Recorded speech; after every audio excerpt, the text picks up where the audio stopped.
This is the BBC. BBC Sounds. Music, radio, podcasts. Hello, on 16th of July 1945, the first atomic bomb was detonated at Los Alamos, New Mexico. In less than a month, the second and third bombs were dropped on Hiroshima and Nagasaki, killing hundreds of thousands of people. This was the outcome of the Manhattan Project, a race by the USA to use a widely known theory about nuclear fission to make a weapon of war before anybody else did. It is a momentous effort, with thousands of scientists, hundreds of thousands of industrial workers and billions of dollars. Some believe that its use over Japan remains one of the darkest chapters in human history.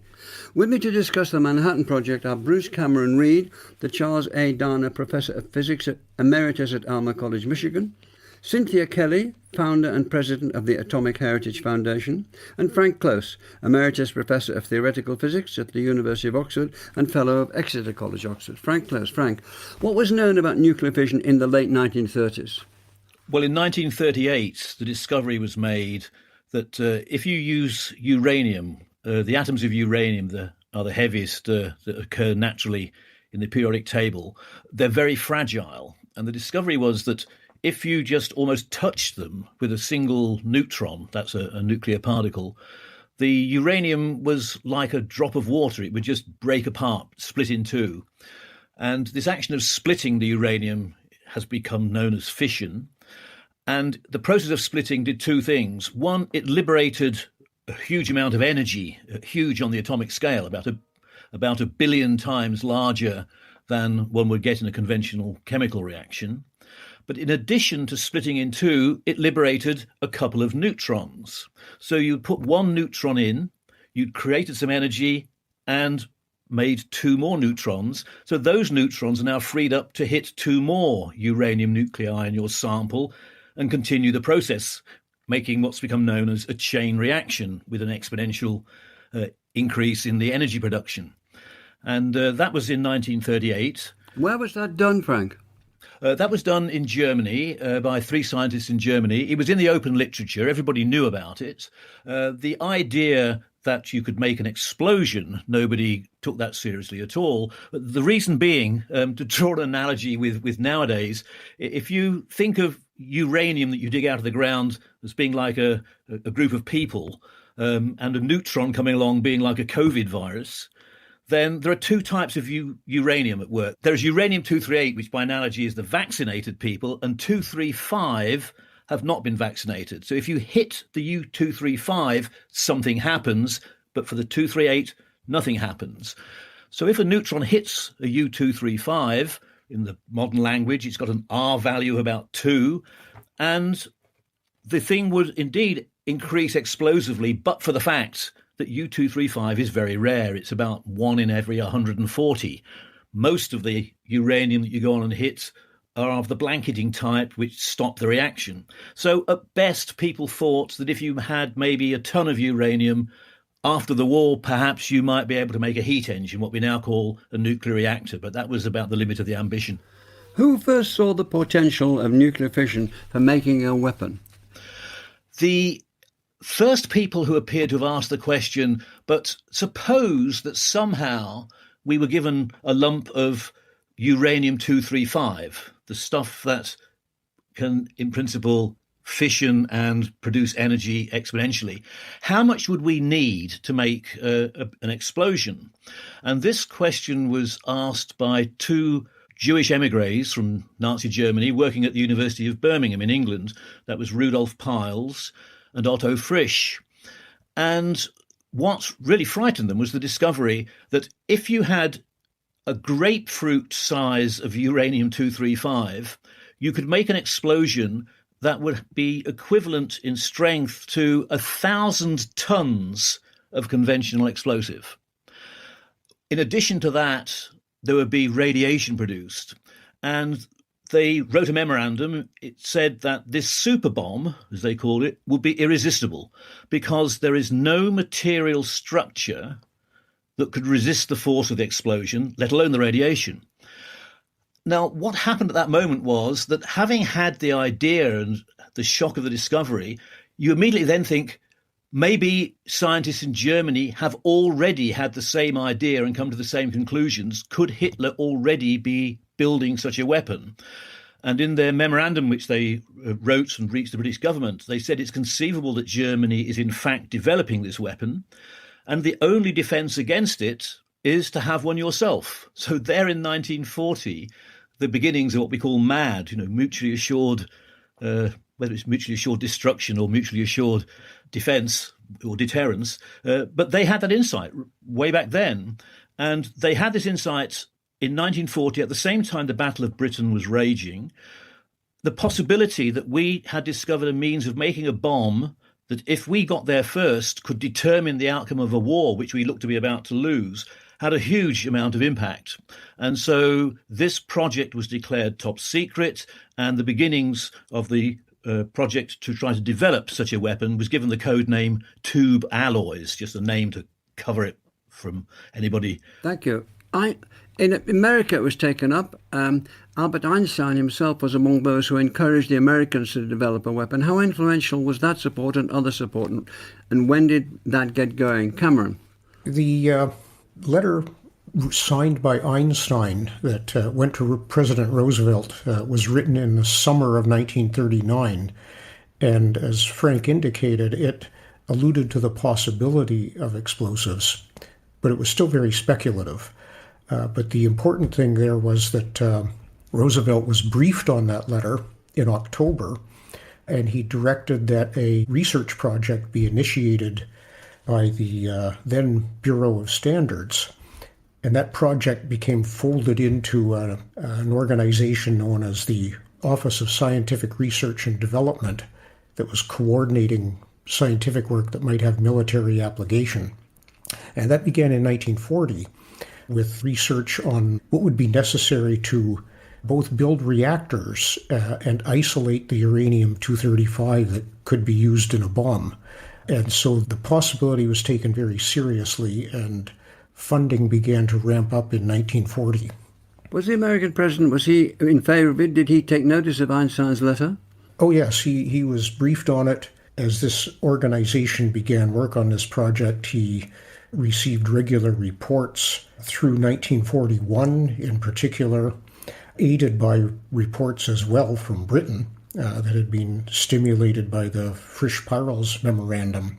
And by about 2 weeks before Pearl Harbor, Roosevelt was briefed on the possibilities were now looking more likely and that an expanded program should proceed.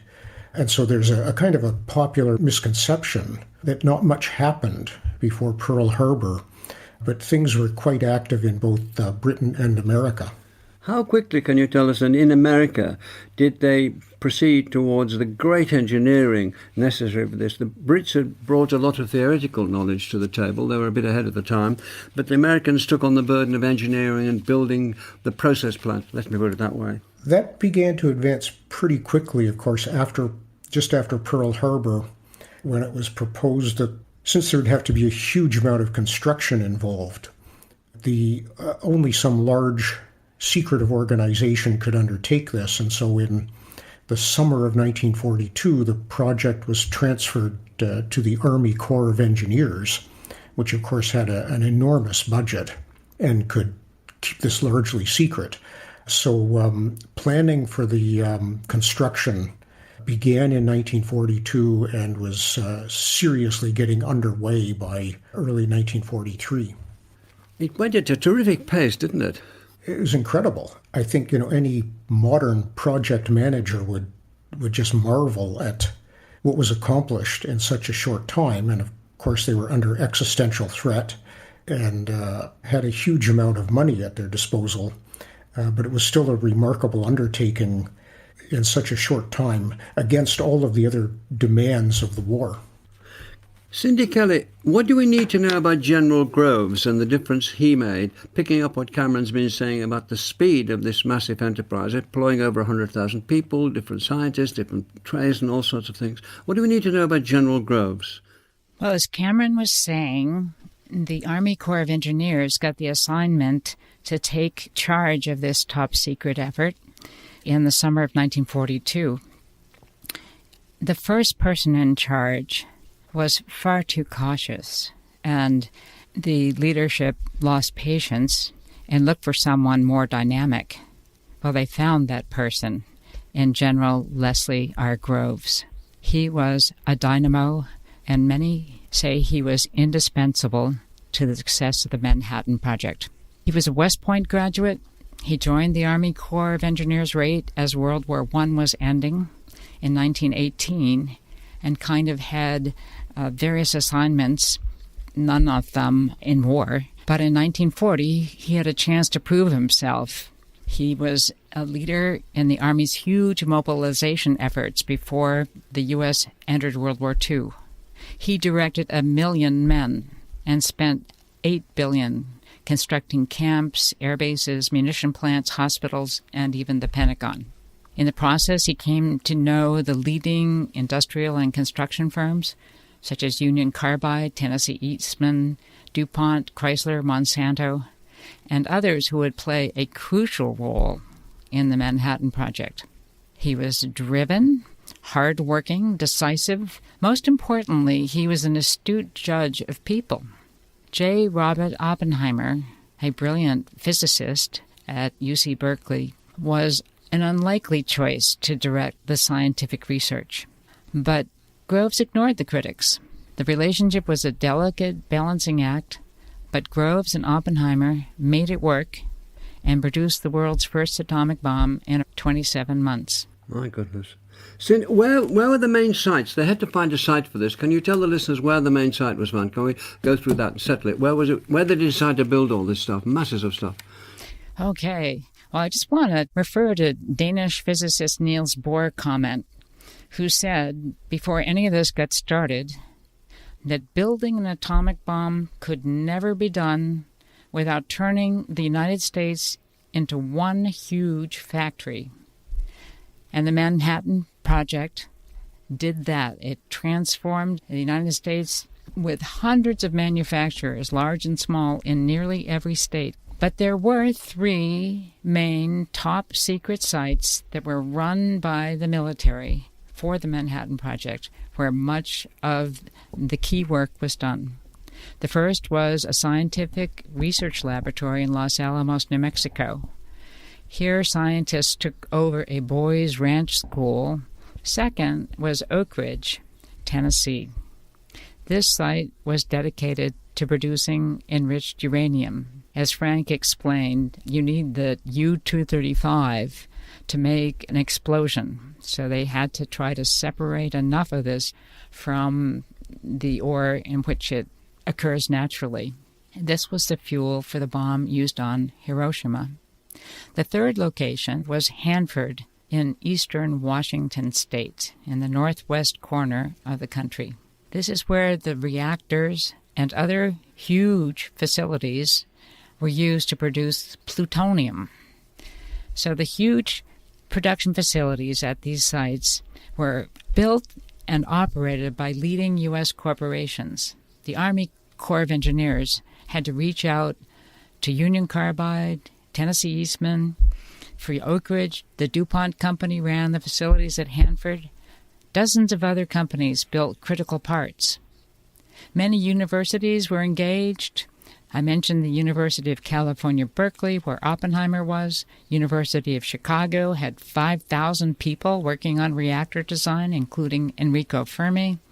And Columbia University. To pick up on Niels Bohr's prediction, the nationwide network between the government, U.S. companies, and academia was absolutely essential to the development of the atomic bombs.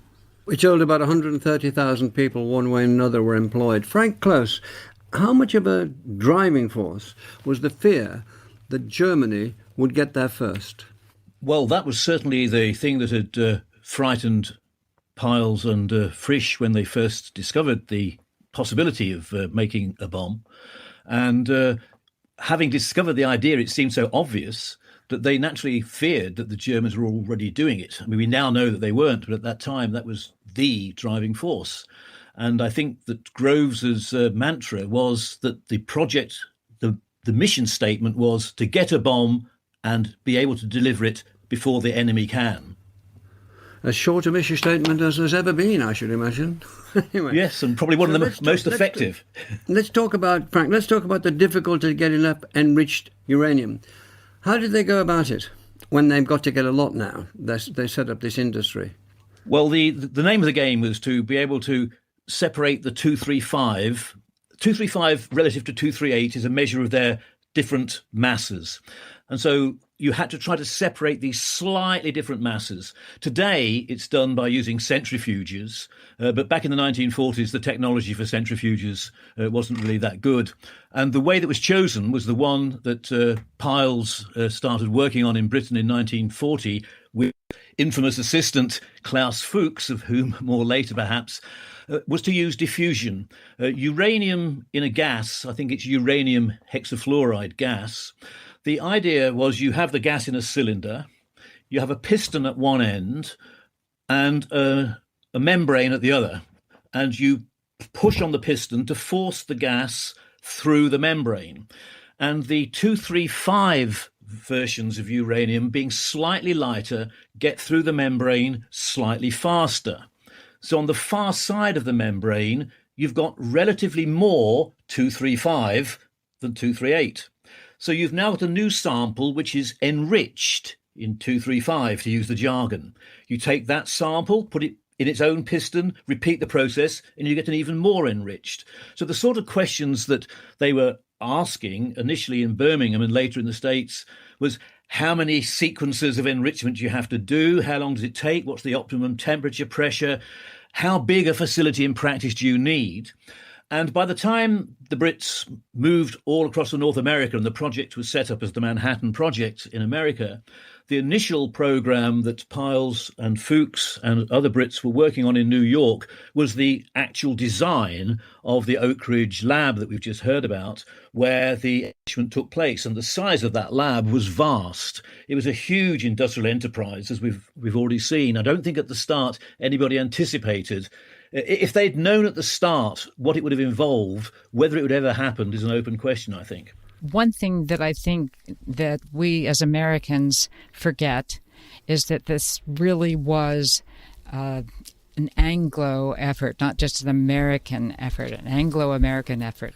Cameron, what about the challenges when handling plutonium, and how did plutonium come into the picture? To quickly follow up on a point that Frank and Cindy made, I've read that the investment in Los Alamos and Hanford was about equivalent to the automobile industry of the time, to give a sense of the financial scale. Plutonium is a synthetic element. It occurs only in extremely trace amounts naturally, but can be produced by the inert uranium-238 capturing neutrons and then decays to plutonium-239. So the 238 did play a role. And this was the role of the reactors built out in Hanford, Washington, to irradiate natural uranium fuel. And then the advantage of this was that plutonium, being a different element than uranium, once synthesized, it could be extracted by regular chemical means rather than the complex diffusion apparatus that Frank was just describing. And so Groves left nothing to chance. He invested in both methods.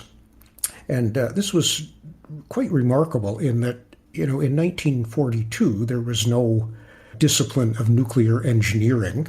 This had to be developed from scratch, first with experimental models and then building reactors that operated at power levels of 250 million watts.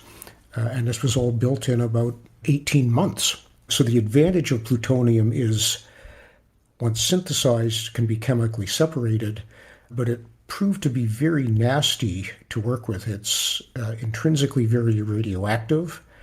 It spontaneously fissions, which put tremendous constraints on the bomb design. It is toxic, like a heavy metal poisoning, and the process was inefficient in the sense that only about one atom in 10,000 gets transmuted in these reactors. So they developed a whole new industry of nuclear engineering and nuclear reactors and the associated chemical processes for separating the plutonium, and that is left, what's left over is very radioactive waste products that are still with us today. But that is the material that was used in the Trinity and Nagasaki bombs. Thank you. Cindy, what did the people who were working there, these thousands of people suddenly called into work on these massive factories, no expense spared, as big as the automobile industry, what did they think they were working on? I'd say 95% or more of the participants who were working on the Manhattan Project, the construction workers, the operators of these vast facilities, were not told what they were working on. It was a joke. They were told they were producing toilet paper because... Really? Toilet yes. paper? Well, toilet paper. One of the children told that to his classmates. He said, "I know what they're producing. They're toilet paper. My dad brings home a roll in his lunchbox every day."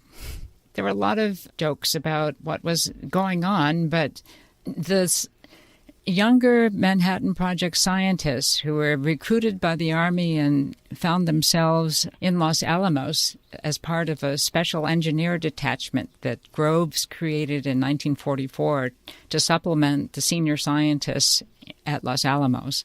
These younger people had studied at least a year or two of science and physics, and they have all told me that they figured it out. They knew that it must be working on a nuclear weapon of some sort. So that's why I say 95% people didn't know, but 5% either knew because they had to because they were actually at Los Alamos working on the bomb itself, or they figured it out. But in that case, Frank, it must have been very difficult to keep it secret. Groves was determined to keep it secret, top secret. He managed it in a lot of ways, but it leaked one way or another. It was being breached. It was being breached by individuals like Fuchs. Can you talk about him for a moment or two? And around the place. Can you give the listeners some idea of how the real story leaked out? Well, the first thing was very cleverly in the Soviet Union, something that Groves could not have done anything at all about.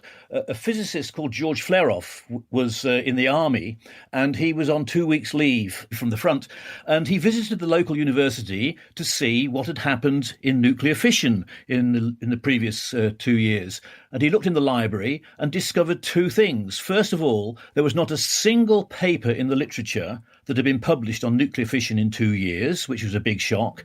And secondly, the likes of Niels Bohr and Fermi and great scientists like that had published nothing themselves. And he put two and two together and realized that they must be operating on a secret project somewhere to develop fission into a weapon, and alerted Stalin to the fact. Actually, Stalin was already aware of this because of spying that had taken place earlier. But that was the first sort of hint that something was going on that you could have done nothing about. Now, you mentioned Klaus Fuchs, and there were other spies. Fuchs somehow evaded vetting. The irony is that he had been a communist in Germany before he left and came over to Britain after escaping Hitler. But the only evidence that MI5 had about this was papers from the Gestapo. Coming from the Gestapo, they just ignored them and disregarded everything. And so Fuchs went through the vetting process, first of all in Britain, and then when he arrived in the States and at Los Alamos. Now, the way that the spying was done was that, and the weakness, if you like, that Fuchs and the other spies had to pass their information to a contact. Fuchs would get out from Los Alamos on a couple of occasions down to Santa Fe, which was about 20 miles away, meet his contact, pass the information to his contact. The contact then passed it on to somebody who took it to the Russian embassy. And then the Russian embassy had to code it up and transmit the information to Moscow. And it turned out that was where the weakness in the whole thing was, because if the coding had been done properly, it would have been totally and utterly uncrackable. The Americans were able to read the messages that were going across, but they had no idea what they said. It wasn't until 1949 that these messages were actually decoded. And that is when we got the first indication that there had been spies at work in Los Alamos, leading to Fuchs's arrest. But by that time, the war had ended 5 years before. So during the war itself, the information was passed across without anybody being aware of it. I should just add one thing. We now know that the only information that was sent went always to the Soviet Union. There was nothing with Germany, there was nothing with Japan or Italy. It was totally driven by political idealism. Cameron, to those working on the project, how inevitable did success seem, going at that speed? Do we have any dire entries or any comments from them? We're not going to get there, we're getting there. What did they feel about the pace at which they were going, those who knew where they were going? Of course, they were working at a breakneck pace, and even once these facilities and reactors are running, it takes time to generate this material. And I think once they, I think in a sense, once fission had been discovered, it was inevitable that this would occur. And, obviously the war sped it up. And Groves wanted weapons available in time for use in the war. So this is not to say that they didn't run into problems. The plutonium bomb almost didn't come to fruition because of its spontaneous fission problem. They had to develop an implosive technique to assemble a critical mass. There was a very limited amount of uranium-235 available, so they certainly ran into problems. There was a lot of teething problems in getting these factories going. But by the spring of 1945, both Oak Ridge and Hanford were beginning to produce appreciable amounts of material, of course, right about the time the war in Europe was ending. So we're talking about the war in Europe ending, Cindy Kelly. There was a sense in which this was directed against Germany, to stop Hitler. So the war ended in Europe in May 1945. Why did the Manhattan Project not stop then? Well, the war was being fought in two fronts. It was called a world war for good reason. It was global. The Japanese had started aggressive action in Asia in 1930, invaded China in 1937. While the war was over in Europe, the war in the Pacific was unrelenting. The Japanese were fighting fiercely island to island in the Pacific and held positions on the Chinese mainland and the Philippines. Despite heavy losses of men and material, the military leaders of Japan considered surrender unthinkable. President Truman knew he had an enormously powerful weapon that might shock the Japanese into ending the war. And as with any new promising technology, the military envisioned using it. General Groves worried about testifying before Congress that he spent, in today's terms, upwards of $26 billion, and then decided not to use it. He put tremendous pressure, as Cameron was just saying, on the scientists and technicians at Los Alamos and elsewhere to deliver at least 2 bombs shortly after the Trinity test on July 16, 1945. At Los Alamos, Frank, can you briefly tell us why that was a warning sign, a proof, what significance it had? This was on 16th of July, 1945, and that could be called the first atom bomb. It indeed was the first atom bomb. I mean, as has been said in the programme, there were 2 routes being followed. The uranium-235, which by that stage was pretty well guaranteed to work. But the plutonium, as Cameron said earlier, was very tricky. And whether that would work or not, nobody was quite sure. So they decided they had to do a test. And that was the 16th of July Trinity test, as it became known. Was. And if one has a moment for the start of the nuclear age, that really was it. And it's very dramatic. I mean, it took place in the New Mexico desert before dawn. The scientists and engineers were bussed away from Los Alamos through the night. It was 2,000 meters or so above sea level there. It was quite cold. The scientists were 20 miles away from where the test explosion was going to take place. And actually, nobody really knew what was going to happen. Groves had prepared 3 versions for the New Mexico governor. The New Mexico governor was aware that the military were going to do something, but of course he didn't know what the details of it were. But Groves had prepared 3 statements. One, that the test had been okay. The second level was there had been severe damage.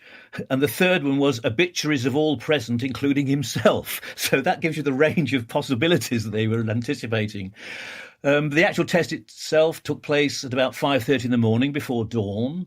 There was a flash in the sky about 20 miles away, which was described later as being brighter than 1,000 suns. Somebody said it bored right through you, and night was turned instantly into day. Some quote I've got down here, like opening heavy curtains of a darkened room to a flood of sunlight.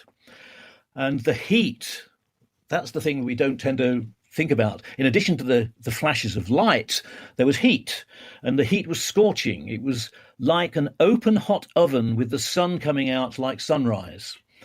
And that is what you saw in an instant when this thing exploded 20 miles away. Now, when you see these things on the TV, what you see is the flash and an instant bang. And of course, it wasn't like that. This was 20 miles away. It took nearly 5 minutes for the sound, the shockwave, to reach the scientists. And the awesome sight that they had seen, and already there was this mushroom cloud developing, they must have been wondering what was going to arrive in 5 minutes when the shockwave came.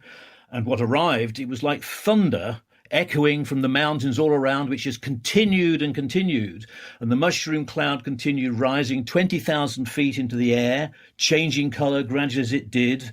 Gradually, the light level went down, and then the real sunrise took place in the east. This has all taken place in the south. The word awesome is used, but on that occasion, I think it really was. And from the scientist's perspective, it had worked.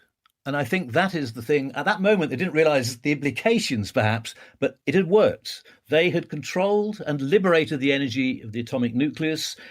It was the moment the nuclear age began. It was Promethean in its way. It was a triumph of science and technology. Thank you. Cameron, to come back to something we alluded to a few moments ago, what calls were there then? To leave it at that, after that first nuclear bomb, let's call it that, were there calls saying, right, we've proved it, we needn't go any further, we can tell people this. Anyway, what calls were there, if any, to leave it at that? Well, as Cindy indicated a few minutes ago, of course, the war in the Pacific was still going on with incredible ferocity. An invasion of Japan was set for November 1st, and that would have dwarfed the D-Day invasion. The plan was to land about 750,000 troops in the first month or so. And so, the war was still going on in this incredible ferocity. And there was some consideration given to giving the Japanese a demonstration test, but there was fear that, first of all, they had very little fissile material, just enough for a couple bombs at that point. There was concern that if it was a dud, they would lose the element of surprise and it would be a tremendous embarrassment, and perhaps the Japanese would bring prisoners of war into any test area. So it was considered, but by a committee that advised the Secretary of War, but I think it was essentially a foregone conclusion that when the bombs were ready, they would be used and would just come as a tremendous shock to the Japanese. Cindy Kelly, for those who don't know, can you remind us of the effect of the bombs on the people of Hiroshima and Nagasaki? Well, the atomic bombs claimed as many as 140,000 lives at Hiroshima and 74,000 in Nagasaki, and an equal number of people were injured. Major portions of both cities were flattened, leaving only a few concrete and brick skeletons of a few buildings made of those materials. The nuclear radiation released by the fallout from the mushroom cloud that Frank just described, rising 30,000 feet, caused thousands more to suffer from radiation sickness in the weeks, months, and years that followed. Those who survived the bombings are known as hibakusha, Many of these survivors suffered lifelong psychological trauma. Many are still plagued by anxiety, not knowing when symptoms of radiation sickness may occur. Young women at the time who lived in the two cities were stigmatized and unable to marry for fear of reproductive abnormalities caused by radiation exposure. Even today, survivors live in fear. As Mayor Taui of Nagasaki told me in 2019, their foremost wish is that no one in this world will ever experience what they have gone through. The mayors of Hiroshima and Nagasaki have embraced the mission to convey their wishes to the world and have worked with about 7,000 cities and 160-70 countries around the world. And as a culmination of their efforts, on January 22nd, 2021, the United Nations Treaty on the Prohibition of Nuclear Weapons went into force. Frank Close, among the scientists, what were the most significant responses that they had to these bombings?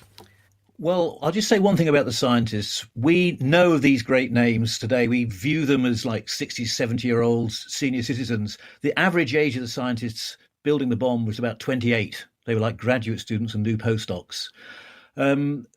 Piles, however, who started the whole thing, he wrote eloquently about it later, and he said nobody could feel any pride in having brought this thing about. But this was war. And in war, death, suffering and destruction are unavoidable.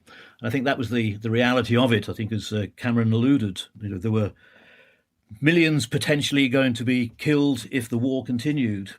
But with regard to the atomic bomb, Piles also made the following remark, which is the phenomenon of nuclear fission was discovered and could not be undiscovered. What was the most, Cameron, what do you think were the most important and earliest lessons from the Manhattan Project? There are several. I guess one is that, when fission was discovered, it was probably regarded as a pretty arcane academic science experiment. But, sometimes an arcane discovery can have just enormous consequences that nobody can foresee all of them and can really change the world. And that, the project stands as an example of how, kind of a model of how an effort to address an existential threat can be effectively organized and carried out.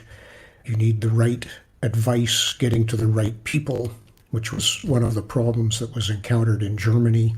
You need people who know what they're doing and are trusted to carry out the work. And perhaps there's a lesson here today for COVID and climate change that these enormous projects can be done.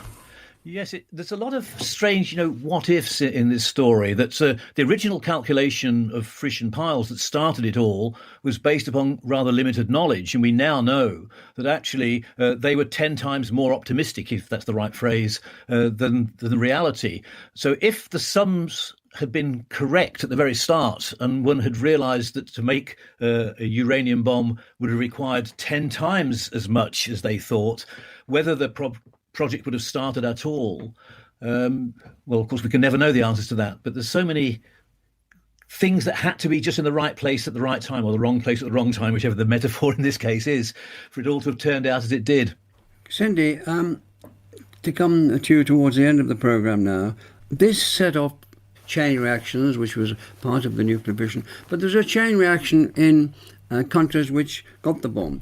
America disengaged itself from the UK and wanted to go it alone for a while. Churchill then decided we would have our own bomb, the Brits would have our own bomb.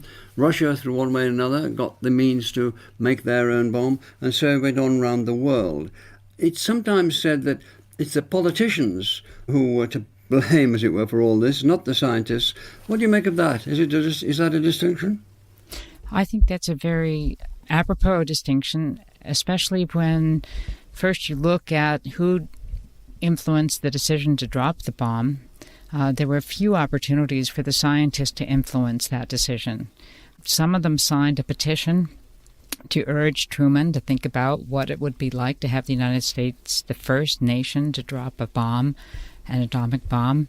It was signed by 153 scientists, but when General Groves got it, he stamped it classified and put it in a safe. Neither Secretary of War Stimson nor President Truman saw it. Leo Szilard quipped that the biggest weapon to emerge from the Manhattan Project was the secret stamp. The senior scientists also were kind of marginalized. They felt Oppenheimer believed the decision was essentially a military one that they were not qualified to make. But after the war, they began to question whether scientists should be just dedicated, as Richard Feynman says, to figuring out what goes on and to pursuing how nature works.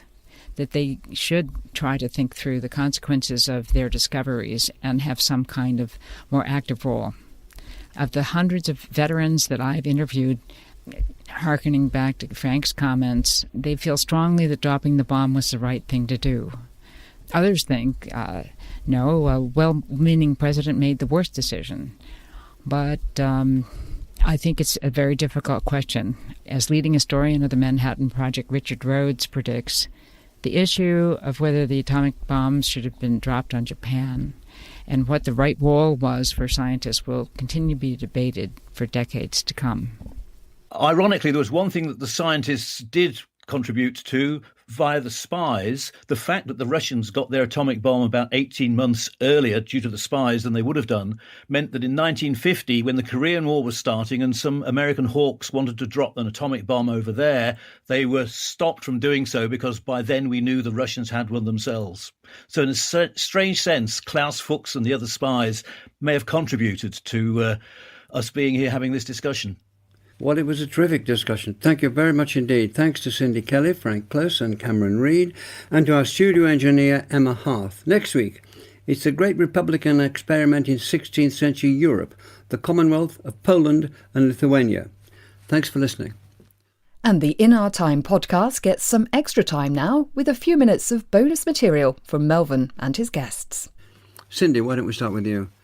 Okay, as several have mentioned, the work done in Great Britain, the British mission that included Fuchs and Rudolf Piles and 25 other brilliant scientists who had fled Nazi Germany, were instrumental to the success of the scientists in the United States. In addition, we looked to Canada to get uranium ore, and there's valuable work going on in Montreal and elsewhere.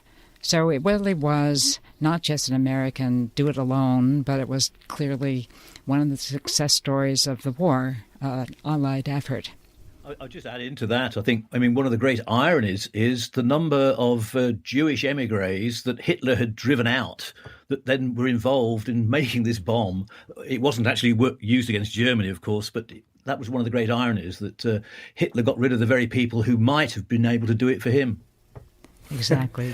I'd like to throw in a comment on something Frank mentioned a couple minutes ago about Klaus Fuchs and the Korean War. That is what I have come to think of as a sort of theory of nuclear inoculation, that if these things hadn't been used or hadn't been ready in time for the war, and we learned how horrible they were, which is a lesson perhaps people are forgetting now, what might have happened in a later war when there was many more of them, they were more powerful, and we've somehow managed to avoid that fate for the last 75 years.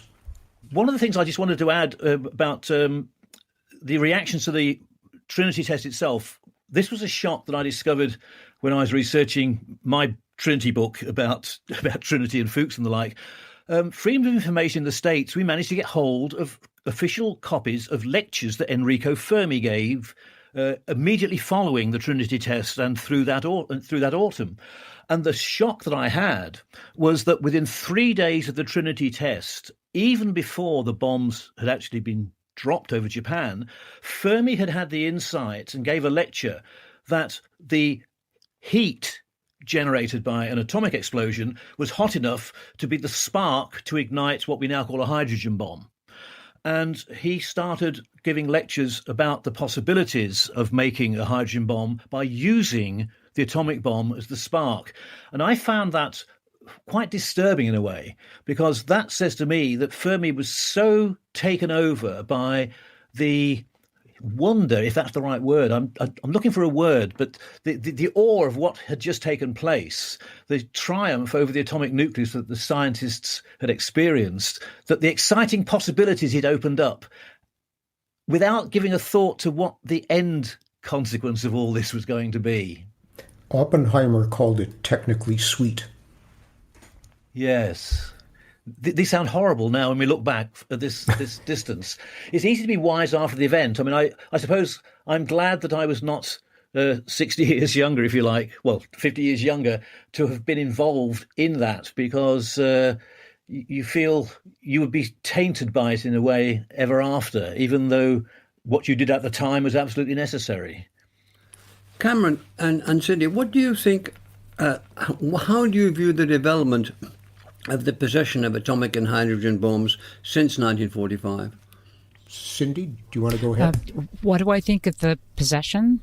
It was the development in the possession, yes. Well, it's become the so-called nuclear club. It's a point of pride. It's more of making sure that your country has the stature alongside of these nations that use their industrial prowess to have this terrible weapon. In the aftermath of the war, I guess any country that fancied itself as being a world power and had the resources and scientific and engineering capability we just felt compelled to develop these things, like Britain and France and Russia and China. And of course, inevitably, the information is going to leak out.